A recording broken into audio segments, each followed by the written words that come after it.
She was a storm of silent fury, a legend written in the vapor trails of plundered convoys and the quiet void where ships once sailed. Her name was a curse whispered by merchants and a prayer uttered by her crew. She commanded the final silence, a blade of a ship that slipped through detector nets like a shadow through a cage.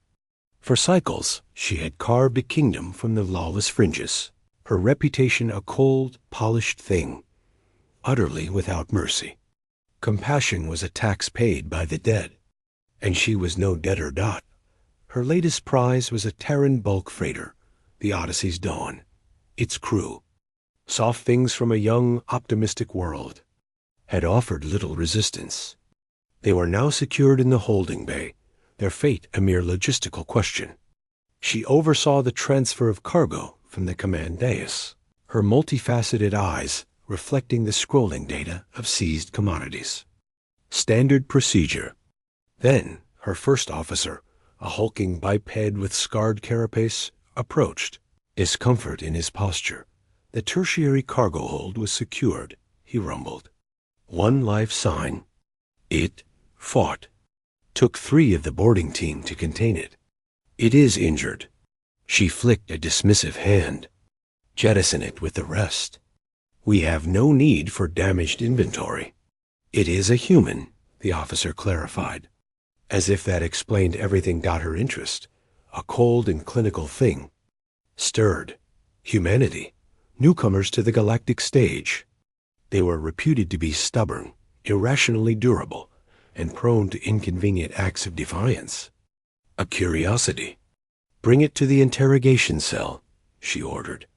I will assess it myself. The human was not what she expected. It was male, of moderate size by his species standards, restrained in a magnetic chair. One arm hung at an awkward angle, and a vivid bruise painted his cheekbone. But his eyes, a singular solid brown, held no fear. They burned with a clean, focused anger that was startlingly different from the terror or hatred she was accustomed to. He watched her enter with the intensity of a scientist observing a new specimen. She circled him, her movements precise. You cost me 3 soldiers, she stated, her voice a synthetic, melodic translation.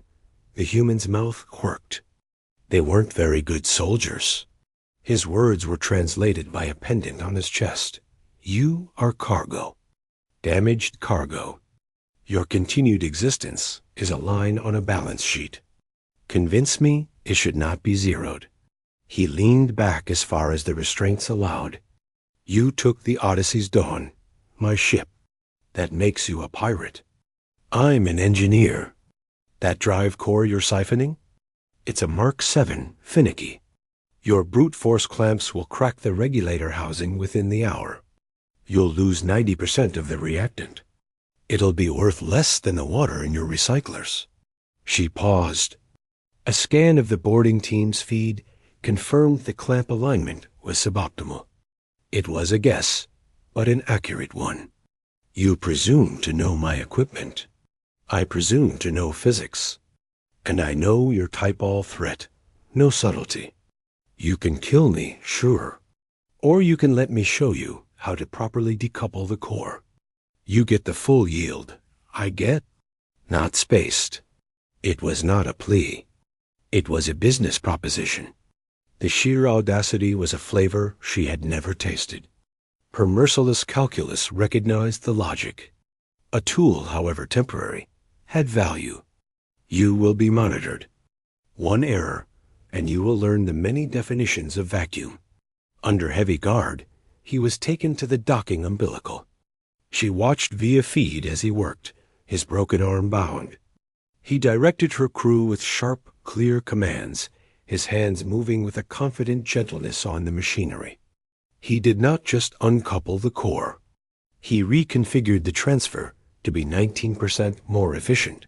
The value of the prize increased substantially. He had told the truth. He was returned to a cell, not the holding bay. She had him brought rations and a basic medical kit.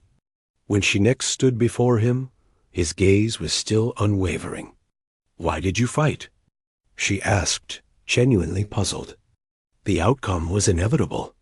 Because it was wrong, he said, as if stating a universal constant. And because I could. So, what now? I've increased your profit margin. Do I get a nicer cell? You get to live. For now. Something in his resilience, his pragmatic defiance, became an irregularity in her perfectly ordered world. She began to consult him, initially on technical matters. His understanding of systems, of synergistic connections she had overlooked, was profound. He spoke of his homeworld not with naive pride, but with a clear-eyed fondness for its messy, stubborn potential. He asked her questions. Why this ship? Why this life?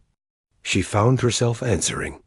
She spoke of her species' rigid, caste-bound empire, of the predetermined path she had been bred for and had rejected.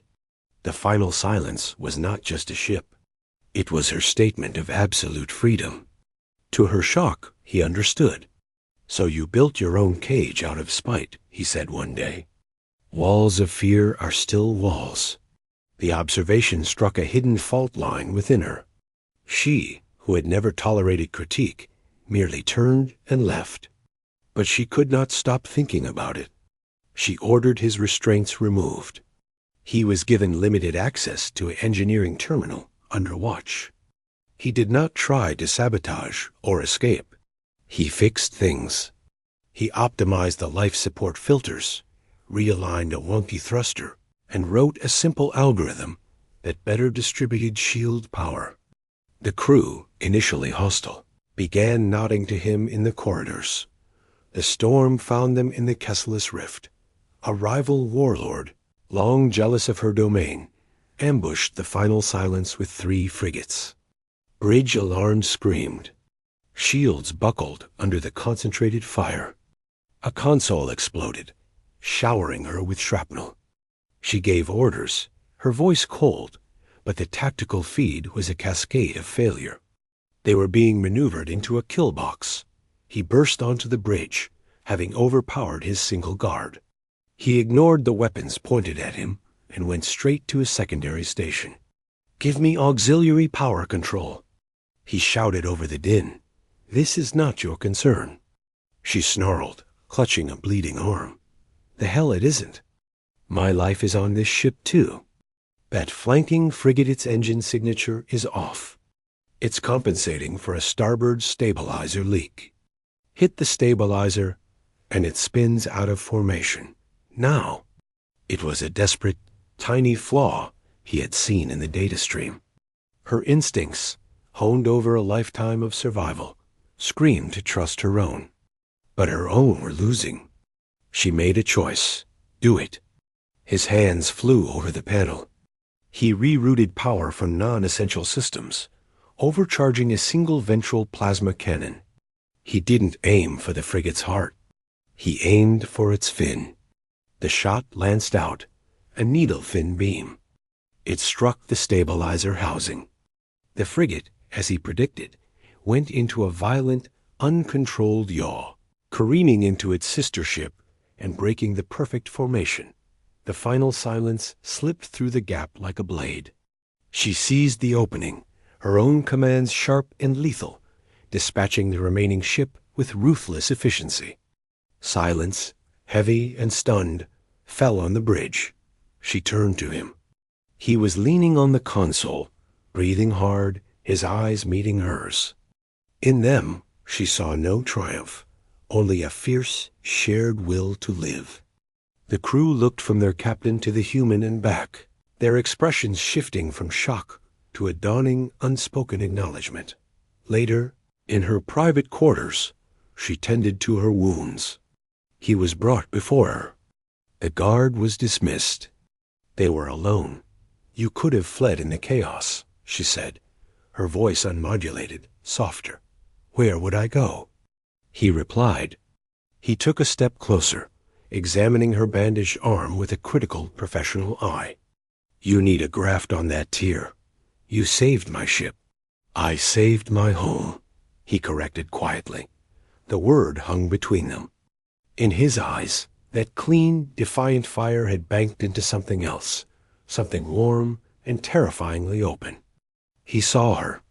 Not the legend, not the merciless pirate, but the being who had chosen freedom and found herself imprisoned by her own myth. And she, for the first time, saw someone not as a resource or a threat, but as a partner. The flawless, frozen calculus of her heart fractured. A new, terrifying, brilliant equation began to form. One where his safety mattered more than a score, his opinion more than a reputation. His presence the only prize of value. She reached out, her slender, multi-jointed hand hovering near his bruised face. He did not flinch. She touched his cheek, the gesture profoundly alien, profoundly gentle. The merciless pirate, the terror of the void, had not been conquered. She had been disarmed. The human had not fought her with weapons or threats. He had fought her with truth, with competence, and with a stubborn, unkillable kindness that refused to see a monster. He had, impossibly, offered her a new kind of freedom. And she, who had spent a lifetime taking everything she wanted, found herself humbly, completely, receiving the one thing she never knew she needed. The storm had found a harbor, and in its quiet waters she was forever changed.